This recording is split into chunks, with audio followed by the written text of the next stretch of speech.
Welcome back to our mini blog. তো আজকের যেটা ব্লগের উদ্দেশ্য সেটা হলো কি যে আলম বাসা অ্যাক্সিডেন্ট হয়েছে, ওকে আমরা দেখতে যাবো, আপনারা সাথে থাকবেন। তো গাইস ফাইনালি আমরা রেডি হলাম, ফাইনালি আমরা দাঁড়িয়ে আছি। তো ফাইনালি আমরা আসি পেলাম আলম বাসাকে বাড়ি, এই গেটের সামনে, গেটটা দেখা একটু গেটের সামনে আসি পেলাম। তো এখন আমরা যাবো ভিতরে, দেখি আলমের কি অবস্থা। মালটার অবস্থা খুব খারাপ। ফাইনালি এটা আলম বাসা রুম। তো গাইস আমরা আশেপাশে, এই যে আলম বাসা আমাদের সাথে হেয়ার। কি খবর তোমার? খবর তো ভালো নয়। সাহিল, তুমি কিছু বলবো আমাদের আলম ভাইকে দেখে, তার অবস্থা? আলম অবস্থা খুব খারাপ আলম বাসা। তো আমাদের সাথে সাকিব আছে, সাকিব ভাই, আপনি কিছু বলবেন?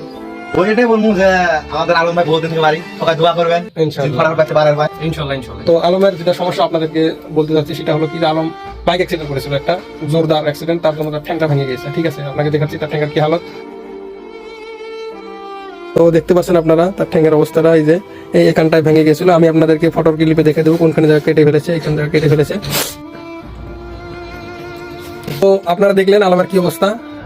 এইটা একটা আমাদের মিনি ব্লগ। আজকে এখানে আসার উদ্দেশ্য একটা, যে আলমকে একটু দেখতে আসা, তার মুখে একটু হাসি ফোটানো।